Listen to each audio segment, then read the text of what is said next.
It has been a hot minute. I have watched from afar. I've heard the madness. It. I'm back. I'm back, baby. Let's talk.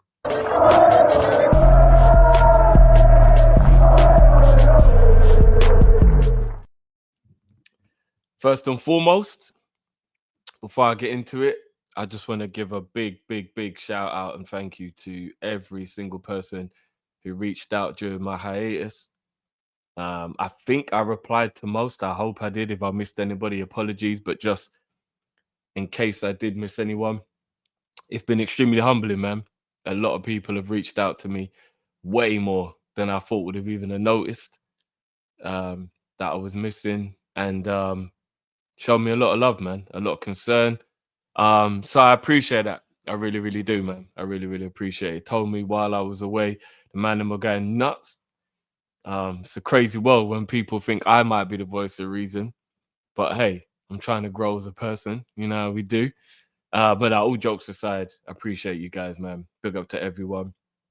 While I was recovering from my surgery, and yeah, man, it was humbling. It was very humbling. A lot of genuine love. So big up to you, lot, man. While I was out of action, I was still able to watch and listen.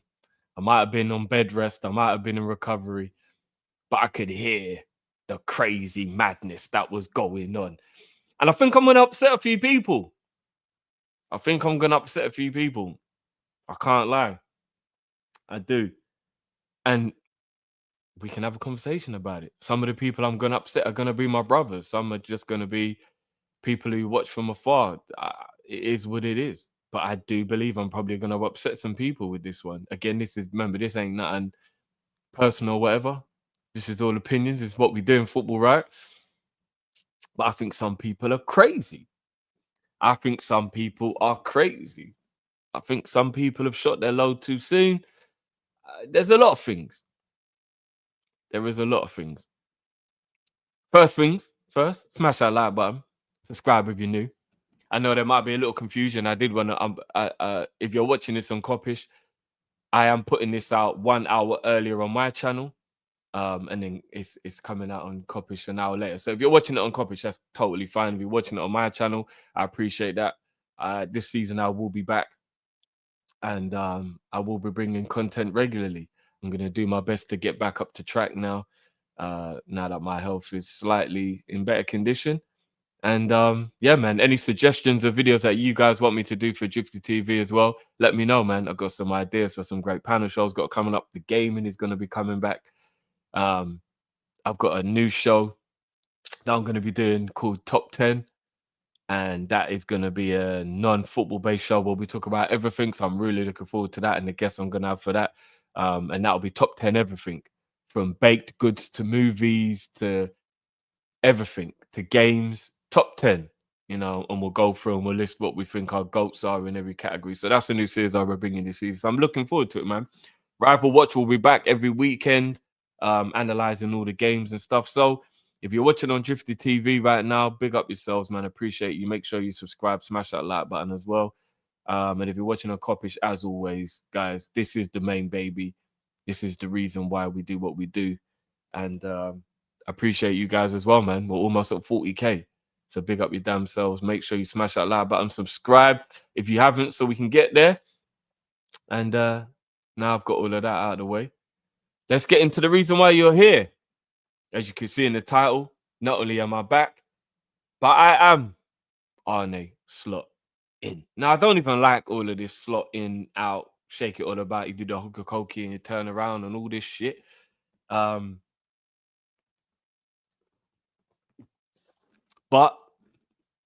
we have to talk about it in terms everybody understands, right? So, in this episode of Catch My Drift, I am slot in.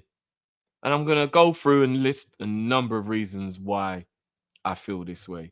Now, again, I don't actually want to make it seem like I'm not, like people who've got a difference of opinion are like super wrong or anything, so to speak. Like I don't want it to come across like I think every single person who slot out is wrong, but I do need just a little bit more of a, because all I've been hearing is about the people who were slot out.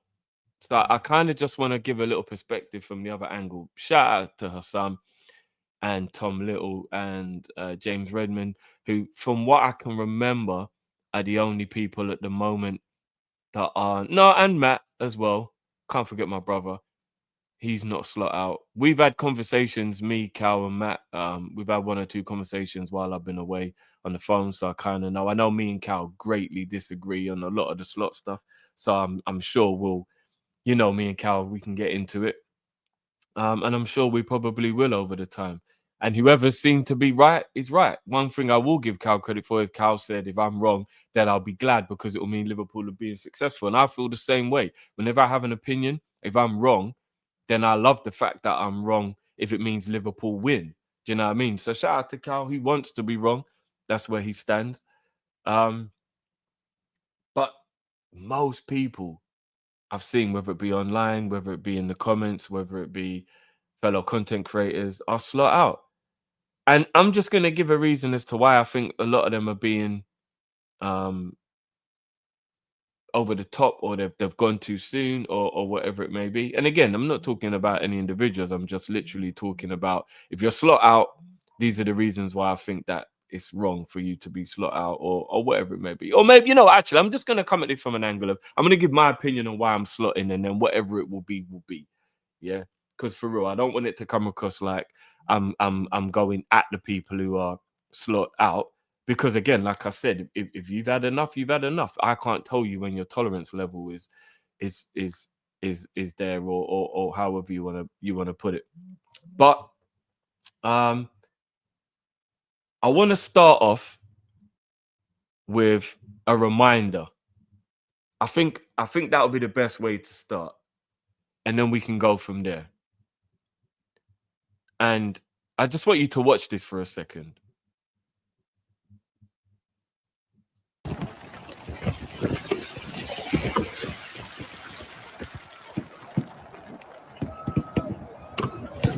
Shout out to Tom FIFA for this footage, by the way.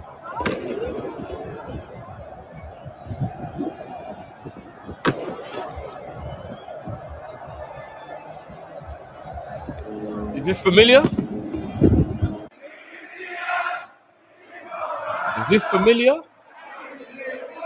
This happened in 2025. 2025. This happened. Oh, what year is it now? Bloody hell. Still 2025. I was right there. I was right. I mean, literally, like this clip here, which is so ironic, is roundabout where we were standing when the coach went past. This is where I was. In our droves, we filled the streets of Liverpool. 1.5 million plus. 1.5 million plus of us Liverpool fans swarmed the city of Liverpool, dressed in red, because we just won 20, equaling Man United and being the most successful team in terms of league wins in English history. Cementing Liverpool as the biggest club in England, because now we're level on titles with Man U. They can't say anything because we've doubled their European trophies, if not tripled, because if you include the UEFA Cup, I think we have like 3 times as many European trophies as Man United. So we are, without a doubt, the biggest team in England. Yeah? That was only a few months ago. That was only a few months ago. Now, I'm hearing a lot of people, and this is where maybe I'll just make a few references to what I've heard people say. And again, not pointing fingers. These are just the things I've been hearing in the streets. I've been hearing, why should I care about last season?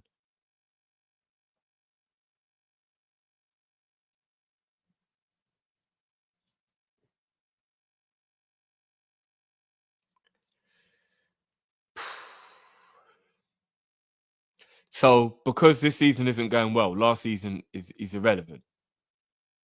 Must I play the video again? So last season is irrelevant. Last season is irrelevant. Look at the boys.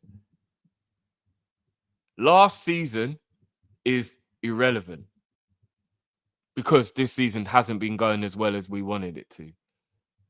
And look at the man right there, centre. Liverpool shirt on, white shirt underneath. Look at the joy. Who's that man?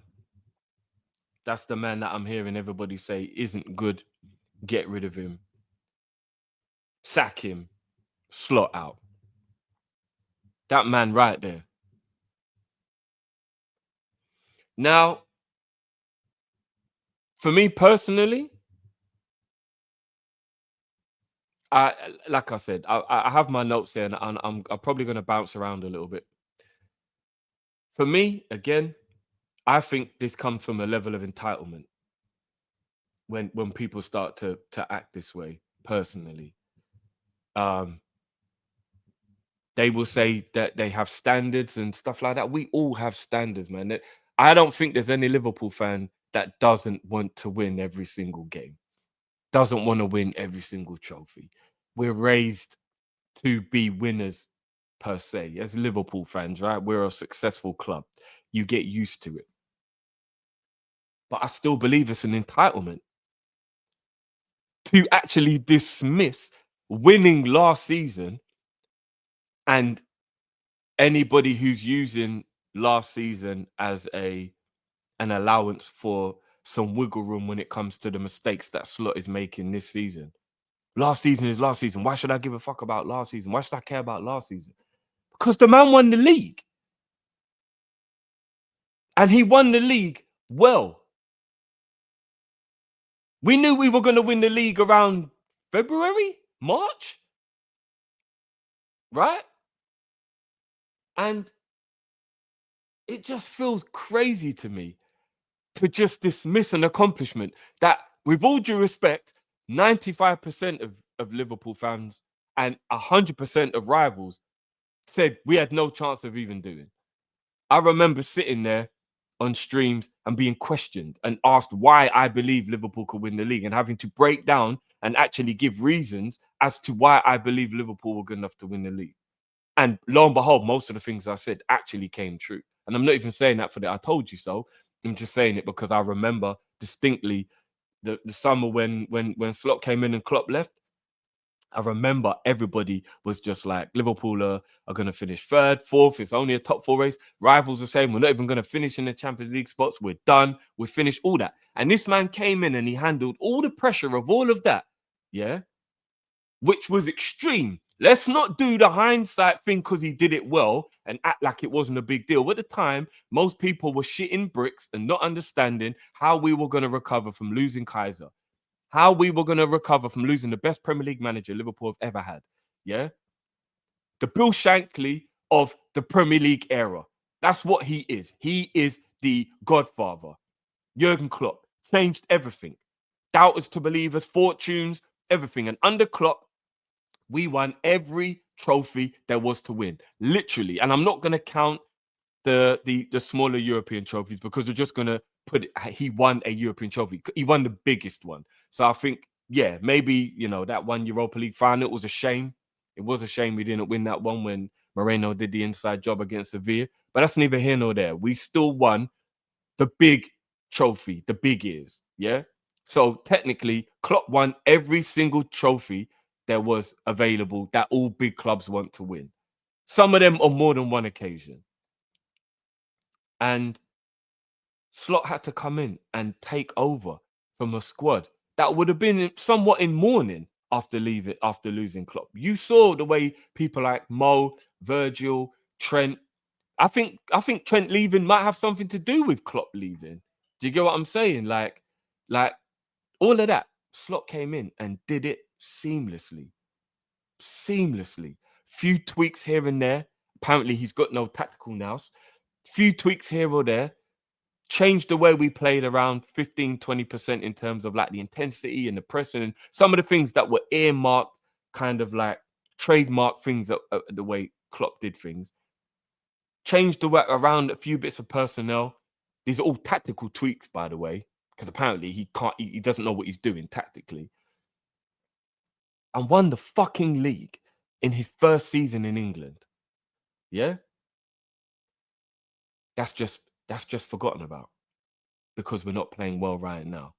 Because what he's trying to implement right now isn't working as as we would want it to, so to speak. And again, this is not me saying he is not at fault. This is not me saying that Slot isn't to be blamed. I do think that there is 50% blame on the manager right now.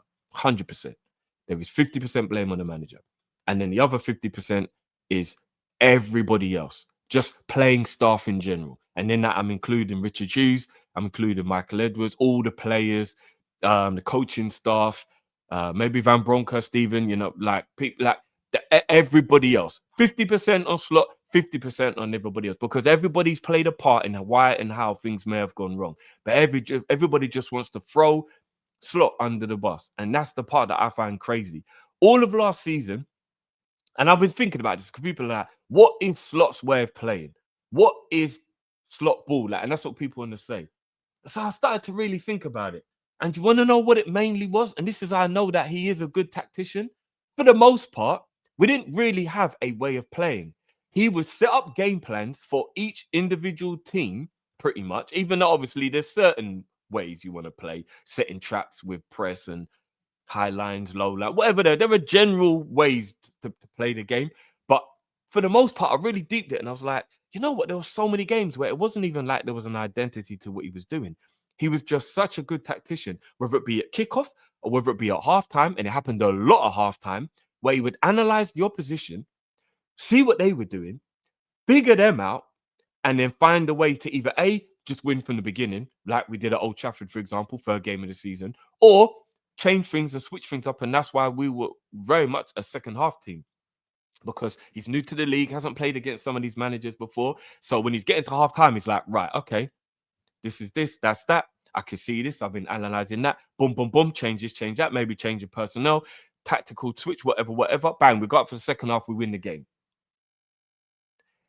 Does that seem like a man who doesn't know what he's doing tactically? Does that seem like a man who's shit at his job, who's not a good manager? How can you forget and act like that didn't happen?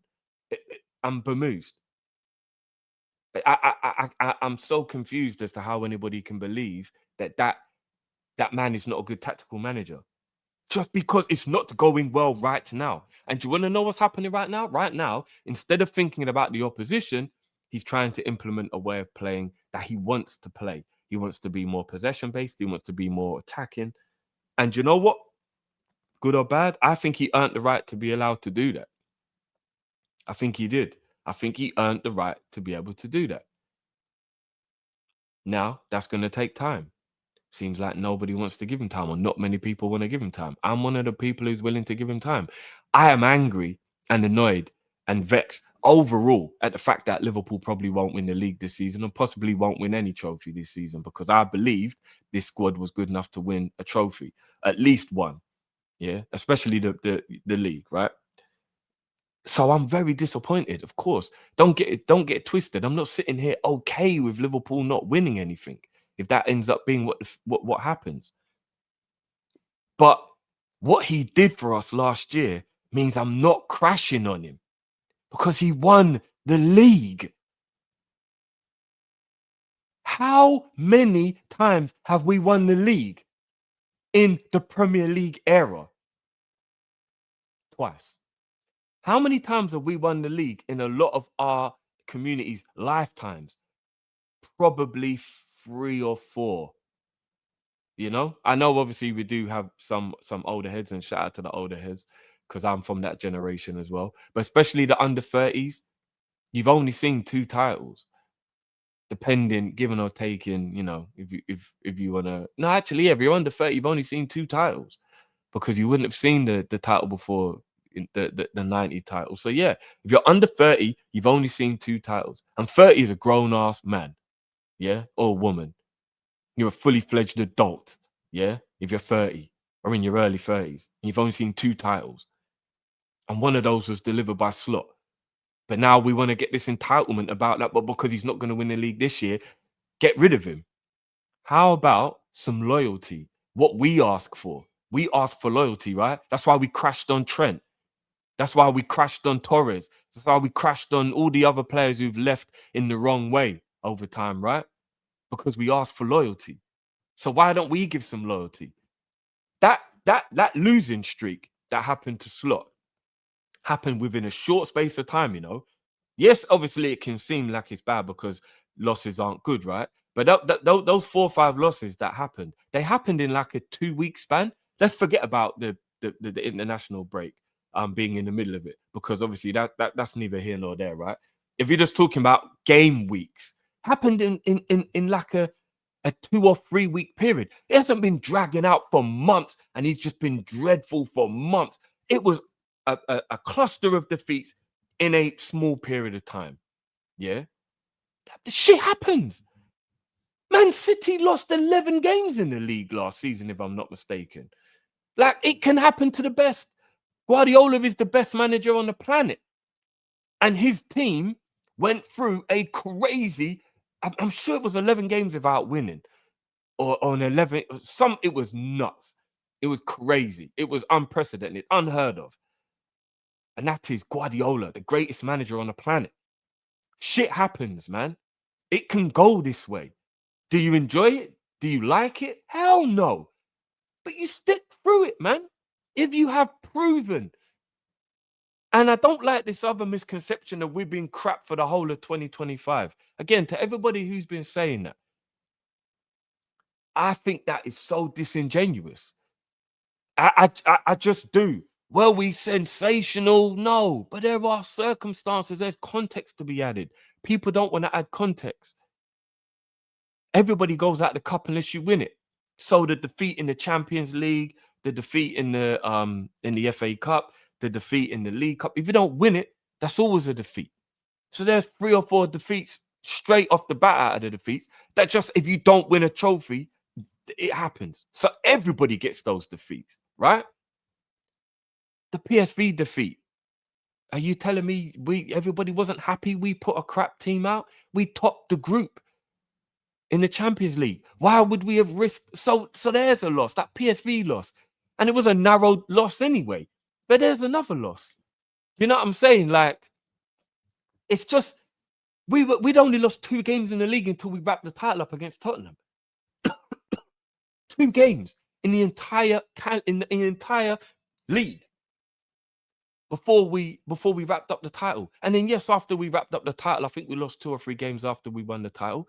But again, we'd won the league. So those defeats are like, you know what I mean? When you're adding the context, they're not to be looked at in this scathing way that people are, we got all these defeats. It's natural. We won the league. No one wants to spend the whole summer getting over a torn grade 3 hamstring because you were running your ass off in a game that meant fuck all. Like, what are we doing? And yes, of course, you want them to be professional and stuff. Like, I get that. But I think it's unrealistic and a bit stupid to expect everybody to still be running when there's nothing to play for. Like, if we were going for a centurion, or if we were undefeated and we could win the league invincible, or there was something like that, then I would be like, yo, the last 4 or 5 games, you still got to go ham for those games. But there was nothing. We couldn't achieve any of those things. There's nothing to achieve. There's no record that we could break. There was nothing. Why would the players be going ham when the job is done? Huh? Why? I just think that's just unrealistic, and that's just poking for no reason. Do you know what I'm saying? So a lot of those defeats, again, like I said, a lot of those defeats for me, that people are like looking at stuff, like the context has to be added. And like, I don't, and again, I'm not saying the performances are amazing. There were some performances. I remember the Brentford one was a struggle. Nunes comes off the bench with the winner. I remember the terrible performance against Man United when we got that draw. But obviously Trent was diabolical in that game, and there was some circumstances under. I remember there were some poor games.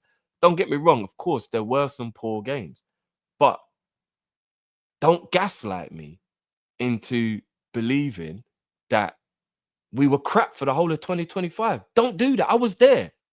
I was there. I remember some joyous performances, and I remember being happy for the majority of the time. You know what I mean? I truly feel like I'm being gaslit by the people. Like, we've been rubbish for the whole of 2025. You're not adding context, and you're taking away an experience I went through. I'm not just looking this on paper. I'm not just remembering things randomly. I was there. You see, it's all on, you know what I mean? So yeah, there were some bad performances, but there were some amazing performances. And we weren't just crap for the most part. We weren't. And a lot of the time, it's because we didn't need to go ham. Again, we had a feeling we were going to win the league from so early. Maybe the players as well, you know, but was there a need to just be ham all the time and going in all the time like they're humans? Again, I know I want them to be professional, but I'm just trying to add some context and some, like, you know, levity light here. Oh, apologies, people. I'm getting a call from Amazon. Hold on.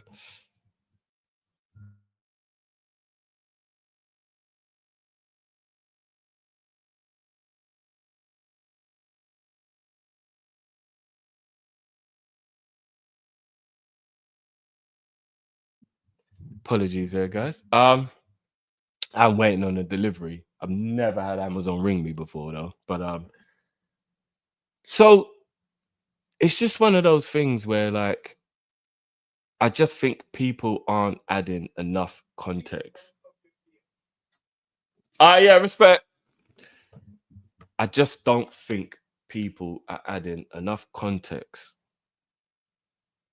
to some of the stuff that's being said. So that stuff made me lose my train of thought. Let me try and get back into this.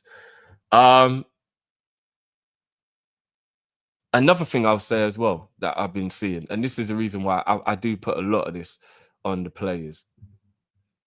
I think some of them have lost the hunger.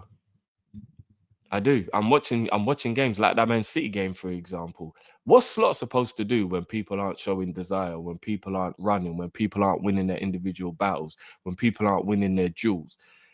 They had the ball in their corner flag with O'Reilly 30 seconds before they scored the opening goal of that game. How the fuck did they get out and get all the way up the pitch? Go and watch that clip and watch how easy they ran past our players. The fuck has that got to do with Slot? What has that got to do with the manager? That is players not playing with the level of desire, passion, effort that is needed. They are grown men. Yes, the manager is obviously, like, in control and motivating the team. I get that. But they're grown men. A lot of these people are veterans in the game. You know what I mean? Even some of our younger players, you know, McAllister, who's like what, 25, 26, Soboslai, obviously 23. Like, these guys are younger, but they're veterans in terms of, like, their experience. McAllister's a World Cup winner. Soboslai's played in 3 different countries. He captains his country. We've got Virgil, we got Robbo, we got Salah. These men are veterans. Do you know what I'm saying? Like, they shouldn't need to be motivated by the manager, as in, like, if the manager doesn't motivate them, they're not motivated. So yes, the manager is part of the motivation, but these men should be motivated themselves. We're not playing with a bunch of Rios who you can totally understand that there are a lot of players playing in these games who, even if they're younger, have still got a wealth of experience, and shouldn't need to be pushed to play well. And that's why there's a part of me that does feel like a lot of them have lost motivation, especially some of the guys who've been around for years. You look at Kanate, you look at Robbo, you look at Virgil, you look at Allison, less Allison, but obviously he's still there. You look at Salah, some of these players who have been in our squad, God rest his soul, Jota, who've been in this squad while we had to watch Man City do 4 in a row. Now, other than one season, that terrible season when our midfield absolutely capitulated and we finished 5th, that shocking season, and the only joy from that season was a 7-0 against Man United. Other than that season, for the most part, we were title contenders. That was the only year we sat back and we watched Arsenal be the title contenders. Other than that, Liverpool were contending. We nearly won the quadruple. We clocked, you know, I believe Klopp leaving was why we didn't win the league that year, because I think emotionally and physically we just got tired and we ran out of steam. Like, We were always there or thereabouts, but we were always pipped by Man City. We had to watch Man City win the league. A decimated defense. We still came third that season, by the way. The Virgil situation with the ACL, decimated with injuries. All of these are mitigating circumstances as to why we watched, and again, a superb City team win 4 in a row. And it was normally us that they were beating to those titles. And we had to watch, and the frustration of the players like the Salahs and the Virgils, the true winners, watching that happen, and the desperation to want to get back to the top. And last season, we finally did it. We climbed the mountain and we got back to the top. I can't lie. It is human nature. And again, I don't like this, and I'm not saying it's okay, but I am trying to give some understanding that maybe there's a little less desire because we reached the mountaintop again after so long. It's natural. You spend 4 years watching a rival win. When you finally get there, the relief, the sense of relief, it's huge. That could be playing a part in why I feel like there is a little lack of desire and whatnot. We put a lot into last season, and we put a lot into the last 4 years. It's not okay, but it's a reason why it could be happening. They are people, they are humans. I'm just trying to put some things out there that maybe people haven't thought about. That definitely, for me, feels like there's too much emphasis on worrying about banter from other fans and being clipped and all that kind of stuff. I mean, the clip stuff is only for us influencers, but rivals in general, it's a social media world now where even if you're not a public figure, so to speak, in this football space, you still have to go to school, to college, to work, go online. Some people have created, like, good communities online, on X, on Insta, whatever it may be, and the banter, people going at you, whatever it may be. I feel like a lot of people are just worried and concentrated and care about that a lot. You know what I mean? And then they get angry because they're getting laughed at and whatever. So it's making them even more angry. Like, take a step back. Who gives a fuck? Yeah, in the moment, it's not nice, but look at the bigger picture and don't worry about that shit. Because at the end of the day, most people are jealous of us. Most people are jealous of us because we are Liverpool. We're the biggest club in England and we're about this fucking life. Most people are jealous of us. That's why they're going so ham, because they've been waiting to go ham because the jealousy, the hatred. Fuck them. Let them talk. We'll be back. Let them talk. We'll be back. We're going for a down patch. It happened. We'll be back. I want to waste the season, so I hope we can still get it together. I still ain't even fully given up hope we can win the league. It's looking very dire. Oh, it's looking very dire. You know what I mean? Might need a Houdini trick. But you never know. You never know. Some difficult fixtures coming up for Arsenal. City, I know they battered us, but a lot of that was down to the lack of fight and desire from us. I still didn't look at that City team and think, they're going to smoke everyone. Great team. Don't get me wrong, they're a great team. But you never know. We've got some favourable fixtures coming up. We can just put a little run together. And there's a lot of ifs. It might not happen. And I'll be angry at the end of the run because I'll be like, it was an opportunity, of course. But Arsenal have got to go away to Villa. They've got the North London derby. I think they're going to smack Tottenham, but it's still, you never know. They've got Chelsea away. They normally win that game, but it could be a different year. Pressure. If Man City win the game against Newcastle before they play the North London derby, we've seen in the past, Arsenal can feel the pressure. They may drop some points. If City can be the ones putting on the pressure, we can maybe just chug along slowly, and get back in. But who knows? And this may not happen. We're 8 points behind. It's looking unlikely at the moment. But football's a funny old game because if I'm not mistaken, we were 5 points ahead of them before our losing run, and everybody thought the title was over then. And look, was it something like a 9-point swing or whatever it was? So at the end of the day, don't worry about the rivals. Don't. You just don't know.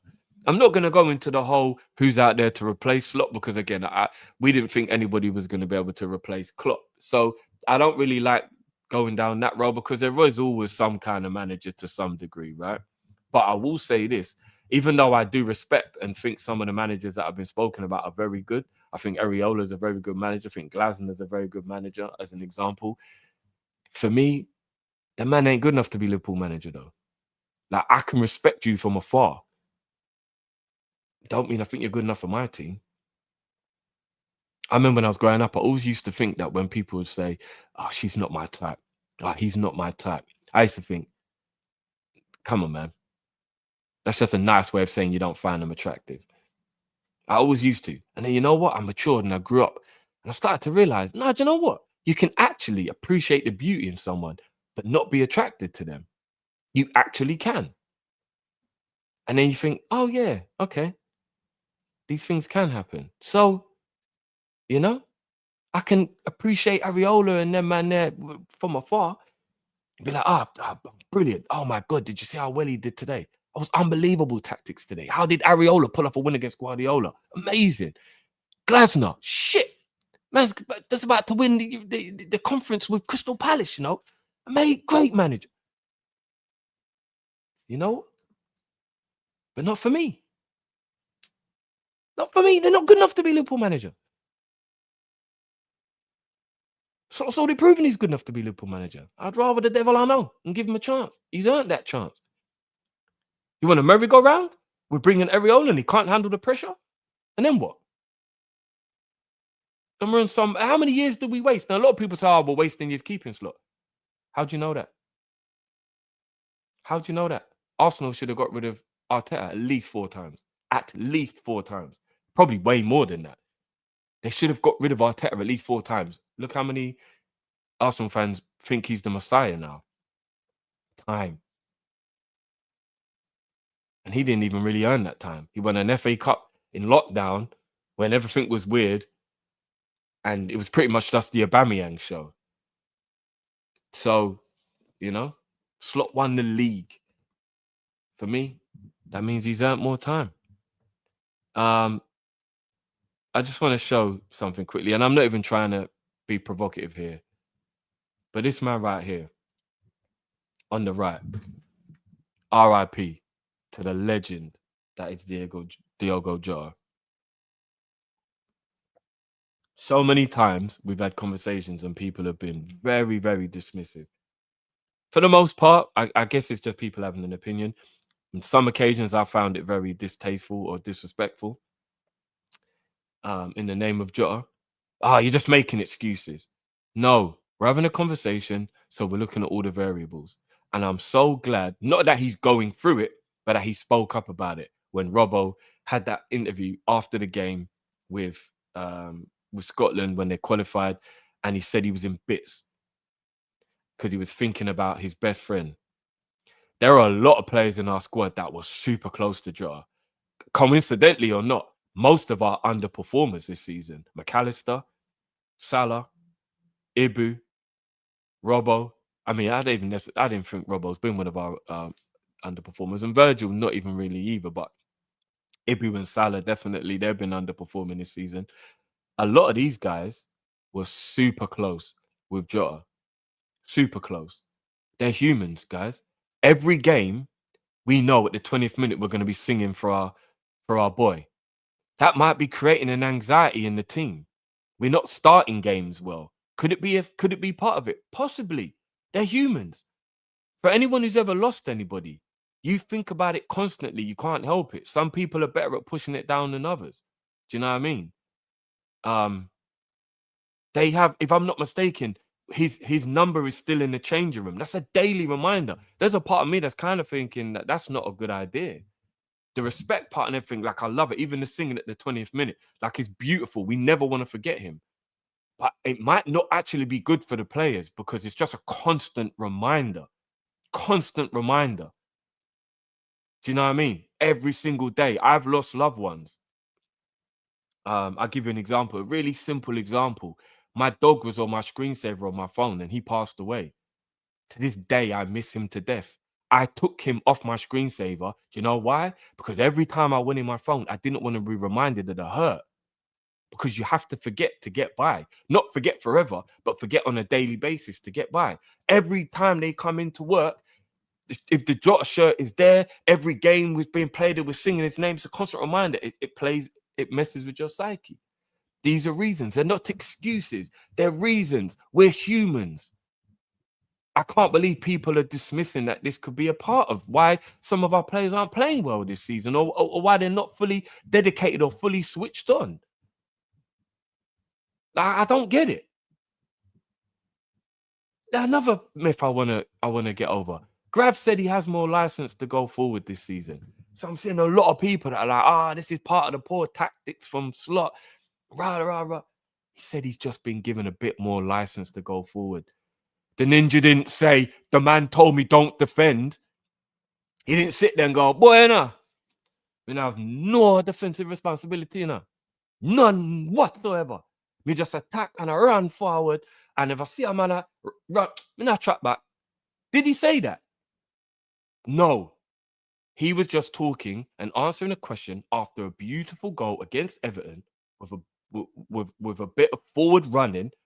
Yeah, I have the ability to go forward a little bit now more from the manager. So things like that might happen. If I see a chance, I go for it. And again, this is Slot hoping that these players use their intelligence, because I don't know about you lot, but I remember a simpler time when it wasn't so much about systems, which is another thing that I do hate about modern football, but just in general, you know what it was about? Tactics and systems obviously play a part in football, they always have. But a lot of the time it was about the individuals that were there, which is the reason you buy the best players or you want the best players, or you bring the best players through from your academy, because you rely on their skill, their flair, their know-how, their football brain, their instinct, their intuition. Because football is a lot about that. Sometimes you can set up as much as you want with systems or whatever. It's about this. It's about using your fucking noggins. Yeah? It's about understanding when to do things. Do you really think that Slot is telling Gravenberch, if they're counter-attacking us, run forward? Don't think about defending. No, we just said if you see an opportunity, I give you a little bit more license to go for it because I trust your judgment. People are just running with this narrative that all of a sudden it means Slaughter said, fuck defending. So during the game, if there's a big hole in the middle of the park, maybe it's down to the individuals making wrong decisions and not Slot's tactics. Because I'm very sure Slot isn't saying, don't fucking defend. He's hoping that the players, for the most part, are intelligent enough, and we have super intelligent midfielders, by the way. Soberslai's got a good football brain. McAllister is as intelligent as it gets as a midfielder. Gravenberch has got a very good brain. Do you know what I mean? These are footballers they've got very good football intelligence. And he's just trusting them to use that football intelligence so everything isn't just so robotic. And that's refreshing. Everybody's just taking it. But Slot's telling man them don't defend no more. Come on, man. That's not what he said. Put some accountability on the players. The players are making mistakes and poor decisions. Like I said, Man City got out of their corner and scored 30 seconds later. What the fuck has that got to do with tactics? That is a lack of desire, intelligence, movement, effort, everything. We weren't winning duels in that game. Slot ain't the one on the pitch getting pushed off the ball and barked off the pool and pussying out of 50-50s. Come on. What are we doing? Like, it's like, I don't know, man. I don't know. I'm just gonna make one or two more points before I leave, because I didn't even think I would talk for this long, but it's been a minute. So I have had a lot. I'm probably gonna even forget some stuff. And again, I just want to reiterate, I am not happy with losing. I am not okay with losing. Slot can't just keep losing forever. Yeah. But give the man grace and just try and look at things from the other point of view, instead of just being so like, I thought we are going to win everything, and because we're not, fuck the manager. Like, come on. And there's a possibility we might still win something this season. For people who obviously doubt his credibility as well, right? A lot of people told me it was really refreshing how honest he was last season. Like, a lot of people, because I remember saying like I didn't really like how candid he was in interviews, and everyone's like, nah, man, I'm loving it. He's telling the truth. But you know, it's because we were winning. So everybody loved it while we were winning. Now we're not winning. All of a sudden, everyone's got a problem with him being truthful or being honest. And I've seen a lot of the interviews, and the quotes are very easy to like misunderstand during the moment, right? So like, say we're doing a watch along and then we do a post game and then someone tells us something that he said and we've just lost, so we're angry and we're like, oh my God, did he really say? You got to be shitting me. When you watch it though, which obviously gives you context because you see body language, tone of voice and all of that, but a lot of the time it's not coming across the way people are twisting it to be. Again, even though he's got brilliant English, there's obviously, it's not obviously his mother tongue as well. So there are going to be some times when the translation might not come across exactly how he means it to. And he's just being honest sometimes. I'm not saying everything he said has been like understandable. There have been odd things I'm like, oh, slot man, why'd you say that? But at the same time, he's just being honest. And people said they love honesty. They don't like robotics. And then he's honest. Now everybody's grilling him for it or taking it out of context so they can attack him for it. Do you know what I mean? And again, that's not me saying he hasn't ever said anything silly or whatever. But I mean, enough managers waffle. Fergie, Guardiola, Klopp, Mourinho. How many of the goats have we heard waffle in after defeats or say dumb shit? Conte, legends of the game, say dumb shit after defeats because they're angry and they're in their feelings or whatever. Like, it's football, man. This ain't unique to Slot. And he's a relative amateur in the game. Which brings me on to my next point, which is why it's even more crazy that people are crashing out on him. This is the first time he's gone through something like this in his young managerial career. If I'm not mistaken, he's mid to late 40s. He's a very young manager. Him and Arteta have been manager for the same amount of time. Or if I'm not mistaken, Arteta might have been a senior manager for 1 year longer than him, I think, or somewhere around the same amount of time. And in that time, this man has collected a cup and a league title in Holland, nearly won another league title in Holland with AZ Alkmaar. Only COVID stopped him from winning. And, you know, okay, he was level on points with Ajax at the time going in, but AZ Alkmaar were playing brilliantly and had every chance of winning the league. And I think it was a travesty, even from Ajax's point of view, that Holland didn't let the league come back and they just cancelled it. He could have won the league with AZ Alkmaar. Yeah. And he didn't win the title with PSV or Ajax. He won the title with Feyenoord. If I'm not mistaken, they'd only won the title 3 times in the last 30 years. Sounds quite familiar to Liverpool. So even though they are quite a big club, only won the league title 3 times in the last 20 or 30 years. He was one of them. So he nearly won 2 titles in Holland. They definitely won 1, nearly won 2. Only COVID stopped it happening. And he won a cup, a domestic cup. Then he comes to England and he wins the Premier League. He's been a manager for 5/6 seasons professionally at the top level. And he's already won 3 major trophies, 2 of them being league titles. And people are going to turn around and act like this guy's not good enough. How can you achieve that and not be good enough? But he's going through a bad patch. And it's unfamiliar to him because he's used to success, because he's a brilliant coach. So he's not used to success. I mean, to bad times. So it's the first time he's going through a bad patch. Anyone ever felt like their relationship was great, beautiful, wonderful, love each other, can't get enough of each other, can't wait to see each other, everything's amazing? Then like a year in, you have a really major big argument about something, and for the first time you've really like gone at it with each other and had like a big argument. It was a little hard to cope with, right? You're like, I haven't been here before. How do we recover from this? And you get over it. Of course you do. Because it's life and shit happens. But in that moment, it feels weird, right? You're like, oh shit, how do I cope with this? We've never argued. But I've never said that. She's never said that. Or he's never said that. You know what I mean? But you get over it. And then you get that experience. And then the next time you're like, all right, we're about to crash out on each other. Let's not do that again. Unless you're toxic. You correct. You learn from your mistakes. You move on. Most of learning is mistakes. Slot is making mistakes while learning. He's never had to go through like a bad patch like this, and especially at a high pressure club. Let the man get through it. He wants to play his way. And I admire that. Like I said earlier on in the video, like I kind of admire it because he wants to play his way. He doesn't want to just play anyway. And yes, it's about winning. I get that. But he wants to stamp his authority. He wants to have a way of playing. He wants to have an identity. I can't blame him for that. Most managers do want to have that. What, does everyone just want him to play the way that they think? Or then he's just being a yes man or a follower, right? Like, give the man some time. We did change a lot. And I don't think that's all down to him, which is where the recruitment has to come into it. Nobody gaslight me and tell me Slot asked for Kirkes. Just as an example. Don't tell me he asked for Kirkes. He didn't ask for Kirkes. Everybody sat there last summer and told me I was crazy when I backed FSG, yeah, while everybody was crashing it on them, yeah, and said, "You want to know what, guys? I actually think Slot asked the board to just let him assess the team for a season because he thinks these players are good enough and doesn't just want to buy for the sake of it. And he's probably asked these guys, don't just get me anyone. I'll roll with this and I'll figure it out as I go along. My first season, let's not make any rash decisions. Nah, Drift, you're talking shit. It's because the recruitment is crap. Remember, I was part of the crashing it on Hughes and Edwards because of the contract stuff mainly.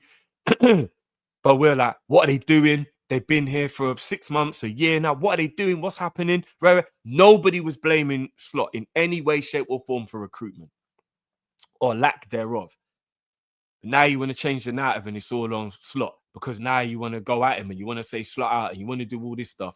Come on, man. What are we doing? Again, let's not, man. That's toxic. Don't gaslight me. Don't be disingenuous. He may be asked, are you cool with this? And he'll be like, you know what? If you guys believe as a coach, I'll do my best. I'll see what I can do. They might ask his opinion, of course. He earned that right as well. But I still believe the whole reason why we have such powerful, influential, strong-minded director of footballs and CEOs and all that stuff like Hughes and Edwards are is because they are the ones who really, truly push the boat when it comes to the transfers and the signings and who we're going after and whatever. Kirkes came out. Kirkes' dad even publicly made a statement about how close he is with Richards. With you, sorry. We're just going to dismiss that, yeah? Why do you think there's a possibility that we might be able to get Semenyo? Who signed these players and who built a relationship to bring them to Bournemouth? And now what you want me to believe? It was all Slot's plan. Get the fuck out of here with that, man. Come on, man. Come on. Just because you want to run a narrative. Kirkes was the best left back in the league last year, voted, was in the team of the year. He proved he was good. That, on top of the fact that there's already a brilliant relationship, it was a good price. Hughes would have brought it, and then Slot would have been like, yeah, do you know what? I'll work with it then. If that's who you believe, I'll work. Obviously, he's a good player. He proved. So I'll try and work with it. So far, it's not working out. And once you get a player in training, maybe you think, oh, shit, nah. You know what I mean? It's different to see a player in the flesh than just watching them on TV every week or whatever. But don't sit him and tell me that wasn't a Hughes signing. Don't gaslight me. With all due respect, you're chatting shit. Kirkes is a Hughes signing. So, yes, Slot could probably use him better, but don't fucking blame Slot for why he's here. Frimpong. Nobody told me that wasn't market opportunity. That Frimpong's a good player. But that's 100% market opportunity. Slot did not go, I want Frimpong. I refuse to believe that. He was 20 million. He's an established international footballer, and we've just lost the right back, the best right back in the world. Even though he's a rat, he's still the best right back in the world. We had to make it an executive decision, and who knows? Plus, the fact that he's multifaceted, he can play right wing. You know what I mean? He can play different roles in the team. Why not? He's a good player. Frimpong is a good player. But don't tell me that's who Slot wanted, because the way Slot has been using him, clearly that is not how Slot wanted to play. So that profile doesn't make sense. Do you know what that was? That was market opportunity. And here's another thing I tell you. Absolute 4D chess. Absolute 4D chess. And it goes down to the same thing why a lot of people are worried now about Semenyo, because he's an Arsenal fan. So they think if Arsenal get involved, shit, we might lose him because he want to go to Arsenal, because these things do count, because these people are humans. Why did Tottenham lose out on Eze? They offered him more money. They spoke to him for longer. They lost him because he's an Arsenal fan. Otherwise, if Eze supported Chelsea or Man United or one of those teams, he'd be a Tottenham player. But he went to Arsenal because he picked Arsenal over Tottenham, even though they did all that work, because he's an Arsenal fan. These things matter. Who the fuck is Frimpong's best friend? All right. And for anyone in the back who doesn't know, and I know you all know, so I shouldn't even need to say his name. But for anyone in the back who doesn't know, Frimpong's best friend, in football at least, is Florian Wirtz. Oh, who's Florian Wirtz? Is he not Liverpool's record midfielder, #1 target this summer? 4D fucking chess, people. It was all part of the plan. And don't gaslight me into believing anything else. Frimpong was brought to Liverpool for his versatility, for market opportunity, and more importantly, because it would have helped to persuade Wirtz to leave Germany to come to England and sign for Liverpool. You're not going to convince me any other way. I know how fucking life works. So there's already 2 players for my recruitment that would not have been because Slot wanted the player. It would have been other circumstances and recruitment. Hughes and Edwards. I mean, come on. Everything just can't be Slot's fault. And that is misprofiling from recruitment. I think it's one of the biggest issues we have this season. Misprofiling our fullbacks. We plan to play a certain way. The Premier League's gone another way as well. You know what I mean? These bullshit set pieces and throw-ins. What is this fucking Sunday league? I don't think this can last forever because surely everybody's going to realize that the way football's been played right now is bullshit. It's so boring to watch. The overall quality is fucking terrible. Liverpool have built this team now to be technical and good with the ball. And now everybody just wants to fucking do 40-yard throw-ins and lump it up the pitch and try and win corners and free kicks and all this. It's Sunday league. The Premier League is fucking turned into Sunday league amateur football. And we're trying to adjust to that as well because we bought all these fucking ballers to play real football. It might be one of the reasons why City are struggling as well because they want to play real football. We don't want to do this fucking set piece Sunday league bullshit. All right? If somebody wins the league playing that way or somebody achieves something this way, they'll say, who cares? We won. Fair play. But I think the most of us want to be entertained and we don't want to watch this crock of shit. Yeah? Liverpool are trying to adapt. There's so many things that are at play here. Do you know what I mean? And the one last thing I want to end on as well, because I want to try and keep this video to an hour at least. I've seen a lot of people say, if Liverpool win the Champions League this year, but we don't win the league, it's a failure. I'll say that one more time. I've heard a lot of people say, if Liverpool win the Champions League this year, but we don't win the league, the season is a failure. How dare you? Exactly.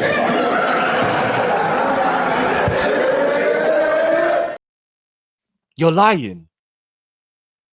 You're either lying to me, you're either lying to yourself, you're either lying to the public, you're either lying to your friends.